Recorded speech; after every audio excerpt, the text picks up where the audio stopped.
Next up is Ken Stanton. He is the founder and vice president of the Virginia Tech chapter of the Students for Concealed Carry on campus. Give him a round of applause, please.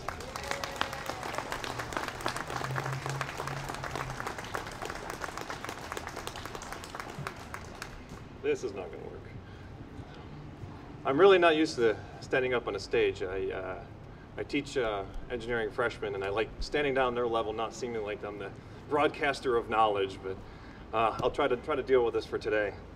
I did found the Virginia Tech chapter of Students for Concealed Carry on campus.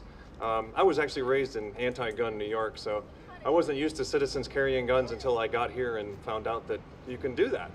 Like, oh wow, we have rights here. This is interesting. But it still wasn't for me yet. And then one day, unfortunately, just about 3 years ago, a friend of mine was sitting in a classroom trying to learn, and someone walked in and took his life, unfortunately with a gun, and has turned my life upside down into considering, am I in danger when I'm teaching a class? Am I at risk when I go out to regular places? You think about someone invading your home, that's one thing. But sitting in a classroom, it changed the conversation in a lot of ways. Because, you know, classrooms are supposed to be one of those safe places. And statistically, they still are, but it doesn't matter, right? So ever since, I paid a lot of attention to gun rights and self-defense and really thought a lot about it. Founding the Virginia Tech chapter of Students for Concealed Carry on campus was challenging.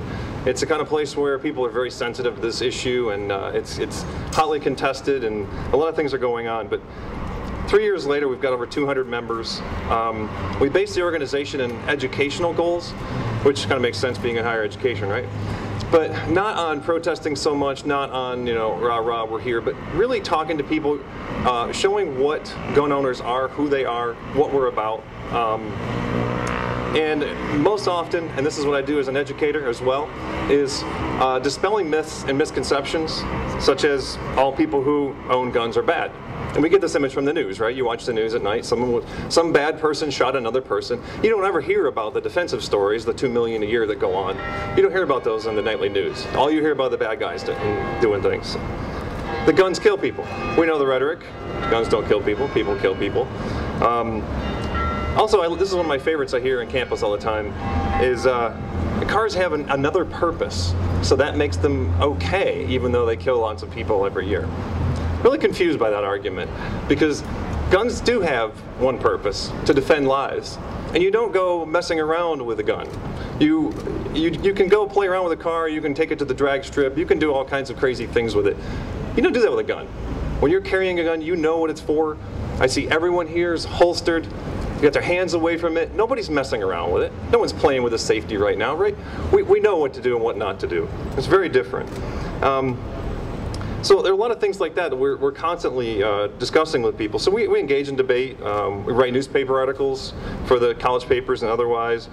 Just generally act normal. Show people that, you know, people who own guns are just like you and I. We don't hold protests or events, especially on 4/16, the anniversary, 3rd anniversary is this Friday. We've refused, as a policy for the last 3 years, to do anything on that day. It's a day of remembrance, not a day of protest. And unfortunately, our opposition group has not respected that, and I really despise that. And I think a lot of people do too, so thank you.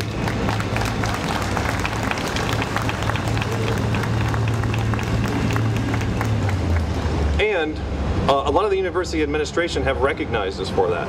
In fact, the provost, the president, vice president of student affairs, a number of people have come up to me at various times and said, you know, Ken, we really appreciate you not protesting on that day. That's appreciated, but this is where I get to the bad part. Academia is not gun friendly. I don't think this is probably news to a lot of us, but there's a serious problem here. Let me share some stories. Recently, Virginia Tech banned ammunition on campus. Yeah, I'm not sure how this happened. In fact, that's not the worst part. At first they claimed it was a fire hazard. Okay, reasonable suspicion. So the Pistol and Rifle Club did some research and said, well, no, actually it's really not. And my sister's a firefighter too, and said, no, it's really not a big deal. So when we presented this research, guess what they did? Changed the argument. to, well, we're at Virginia Tech and people are scared of guns and ammunition. So if they saw that in a dorm room, they might be really fearful. I'm serious. They changed the argument midstream, pushing it through the governance of Virginia Tech, and it passed. We had no answer for that, obviously. It's very frustrating. In this, at a school who wants to be one of the top research institutions in the country, we can just wave off research whenever we want to. We'll change the argument. That's fine.